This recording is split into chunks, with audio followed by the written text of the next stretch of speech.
کلام مقدس پرانے عہد نامہ میں سے غزل و غزلات کی کتاب، اس کا تیسرا باب۔ میں نے رات کو اپنے پلنگ پر اسے ڈھونڈا جو میری جان کا پیارا ہے، میں نے اسے ڈھونڈا پر نہ پایا۔ اب میں اٹھوں گی اور شہر میں پھروں گی، کوچوں میں اور بازاروں میں اس کو ڈھونڈوں گی جو میری جان کا پیارا ہے۔ میں نے اسے ڈھونڈا پر نہ پایا۔ پہرے والے جو شہر میں پھرتے ہیں مجھے ملے۔ میں نے پوچھا، کیا تم نے اسے دیکھا جو میری جان کا پیارا ہے؟ ابھی میں ان سے تھوڑا ہی آگے بڑھی تھی کہ میری جان کا پیارا مجھے مل گیا۔ میں نے اسے پکڑ رکھا اور اسے نہ چھوڑا جب تک کہ میں اسے اپنی ماں کے گھر میں اور اپنی والدہ کے خلوت خانہ میں نہ لے گئی۔ اے یروشلم کی بیٹیوں، میں تم کو غزالوں اور میدان کی ہرنیوں کی قسم دیتی ہوں کہ تم میرے پیارے کو نہ جگاؤ نہ اٹھاؤ جب تک کہ وہ اٹھنا نہ چاہے۔ تیسری غزل، عورت کا خطاب۔ یہ کون ہے جو مر اور لبان سے اور سوداگروں کے تمام عطروں سے معطر ہو کر بیابان سے دھوئیں کے ستون کی مانند چلا آتا ہے؟ دیکھو، یہ سلیمان کی پالکی ہے جس کے ساتھ اسرائیلی بہادروں میں سے 60 پہلوان ہیں۔ وہ سب کے سب شمشیر زن اور جنگ میں ماہر ہیں۔ رات کے خطرہ کے سبب سے ہر ایک کی تلوار اس کی ران پر لٹک رہی ہے۔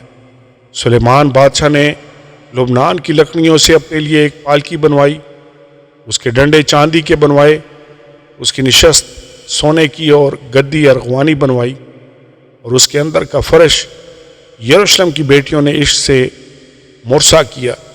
اے صیون کی بیٹیوں، باہر نکلو اور سلیمان بادشاہ کو دیکھو، اس تاج کے ساتھ جو اس کی ماں نے اس کے بیاہ کے دن اور اس کے دل کی شادمانی کے روز اس کے سر پر رکھا۔ آمین اور آمین۔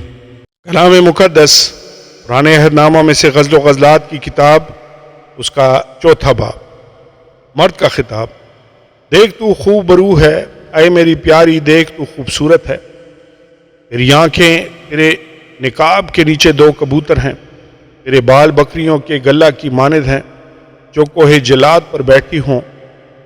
تیرے دانت بھیڑوں کے گلہ کی مانند ہیں جن کے بال اترے گئے ہوں اور جن کو غسل دیا گیا ہو، جن میں سے ہر ایک نے 2 بچے دیے ہوں اور ان میں ایک بھی بھانج نہ ہو۔ تیرے ہونٹ کرمزی ڈورے ہیں، تیرا منہ دل فریب ہے۔ تیری کن پٹیاں تیرے نقاب کے نیچے انار کے ٹکڑوں کی مانند ہیں۔ تیری گردن داؤد کا برج ہے جو سلاح خانہ کے لیے بنا، جس پر 1000 سپریں لٹکائی گئی ہیں، وہ سب کی سب پہلوانوں کی سپریں ہیں۔ تیری دونوں چھاتیاں 2 تمام آہو بچے ہیں جو سوسنوں میں چرتے ہیں۔ جب تک دن ڈھلے اور سایہ بڑھے، میں مر کے پہاڑ اور لبان کے ٹیلے پر جا رہوں گا۔ اے میری پیاری، تو سراپا جمال ہے، تجھ میں کوئی عیب نہیں۔ لبنان سے میرے ساتھ اے دلہن، تو لبنان سے میرے ساتھ چلی آ۔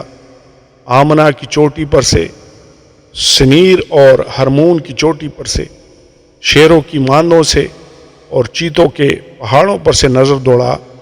اے میری پیاری، میری زوجہ، تو نے میرا دل لوٹ لیا۔ اپنی ایک نظر سے، اپنی گردن کے ایک ٹوک سے تو نے میرا دل غارت کر لیا۔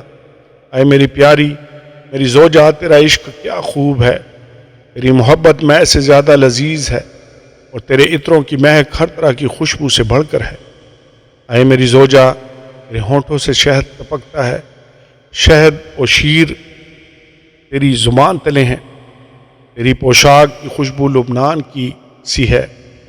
میری پیاری، میری زوجہ ایک مکفل باغیچہ ہے، وہ محفوظ سوتا اور سب مہر چشمہ ہے۔ تیرے باغ کے پودے لذیذ میوادار انار ہیں، مہندی اور سنبل بھی ہیں، جٹاماسی اور زعفران، بید مشک اور دارچینی اور لبنان کے تمام درخت، مر اور عود اور ہر طرح کی خوشبو۔ باغوں میں ایک منبع، آب حیات کا چشمہ اور لبنان کا جھرنا ہے۔ عورت کا خطاب۔ اے باد شمال بیدار ہو، اے باد جنوب چلی آ، میرے باغ پر سے گزر تاکہ اس کی خوشبو پھیلے۔ میرا محبوب اپنے باغ میں آئے اور اپنے لذیذ میوے کھائے۔ آمین اور آمین۔